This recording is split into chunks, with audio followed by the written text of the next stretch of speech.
Malar's kitchen பார்க்கும் உங்கள் அனைவருக்கும் என்னுடைய அன்பான வணக்கம். இன்றைக்கி கொள்ளு துவையல் எப்படி செய்யலாம்னு நம்ம பார்க்க போகிறோம். இந்த துவையலை வெயிட் லாஸ் துவையல்னு கூட சொல்லலாம். ஏன்னா அந்த அளவுக்கு உடலில் உள்ள கெட்ட கொழுப்பை குறைச்சி உடல் எடையை குறைக்கிறதுக்கு ரொம்ப யூஸ்ஃபுல்லாக இருக்குது. இந்த துவையல் ரொம்ப ஈஸியாக செரிமானம் ஆயிரும். அதே மாதிரி இந்த கொள்ளில் இரும்பு சத்து, விட்டமின், கால்சியம்னு நிறைய சத்துக்கள் இருக்குது. ஸோ வாங்க இந்த சூப்பரான கொள்ளு துவையலை நம்ம எப்படி செய்யுதுன்னு முதல்ல பார்க்கலாம். கொள்ளு துவையல் பண்ணுறதுக்கு அரை கப் அளவுக்கு கொள்ளு எடுத்திருக்கேன். இதை இப்போ இந்த பேனில் சேர்த்துட்டு வறுத்துக்கலாம். வறுக்கும்போது ஸ்டவ்வை சிம்லேயே வச்சுக்கலாம். நல்லா பொன்னிறமாக வர வரைக்கும் இதை வறுத்துக்கணும். இது வறுக்கும்போது வெடிக்கும், அதனால் பார்த்து வறுத்துக்குங்க. இப்போ பாருங்கள், கலர் நல்லா மாறிடுச்சு, நல்லாவே வறுபட்டுருச்சு. இந்த அளவுக்கு இருக்கணும். இது கூடவே நம்ம மற்ற பொருட்களையும் சேர்த்து வறுத்துக்க போகிறோம். நான் சின்ன சின்ன பீசஸாக ஒரு 7 பல் தேங்காய் சேர்க்குறேன். அப்புறமா ஒரு சின்ன நெல்லிக்காய் சேர்த்த அளவுக்கு புளி சேர்க்குறேன். அப்புறம் பூண்டு 6 பல் பூண்டு தோலோடு தான் சேர்க்குறேன். தோலோடு சேர்க்கும்போது துவையல் நல்ல வாசனையாக இருக்கும். நீங்கள் தோலை நீக்கிட்டு கூட சேர்க்கலாம். அப்புறமா காரத்துக்கு 4 வரமிளகாய் சேர்க்குறேன். நீங்கள் காரத்துக்கு ஏற்றாப்புல வரமிளகாய் சேர்த்துக்குங்க. இது எல்லாத்தையும் சேர்த்துட்டு மிதமான தீயிலே 1 நிமிஷம் எல்லாத்தையும் நல்லா வறுத்து விட்டுக்கலாம்.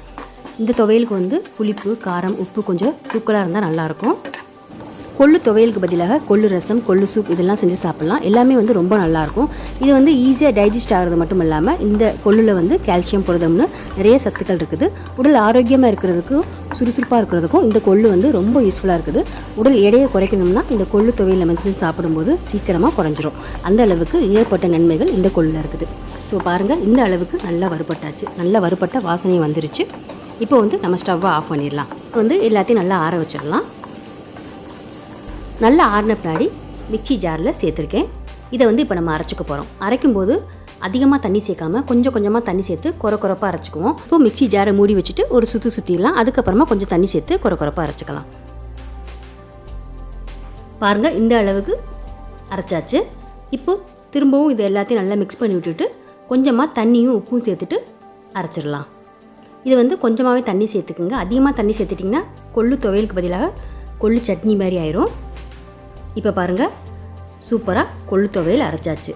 ஸோ சூப்பரான கொள்ளு துவையல் ரெடி ஆயிடுச்சுங்க. இந்த துவையல் நல்லா சூடாக ரசத்தை கூட வச்சு சாப்பிட்டு பாருங்கள், ரொம்ப சூப்பராக இருக்கும். அது மட்டும் இல்லாமல் எல்லா வகையான குழம்புக்குமே ரொம்ப நல்லாயிருக்கும்.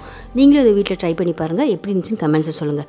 இந்த வீடியோ உங்களுக்கு பிடிச்சிருந்துச்சுன்னா வீடியோக்குள்ளே லைக் பண்ணுங்கள், ஷேர் பண்ணுங்கள். அப்புறம் இது வரைக்கும் நீங்கள் மலர்ஸ் கிச்சனுக்கு சப்ஸ்கிரைப் பண்ணலன்னா மறந்துடாமல் சப்ஸ்கிரைப் பண்ணிடுங்க. மீண்டும் பார்க்கலாம். நன்றி, வணக்கம்.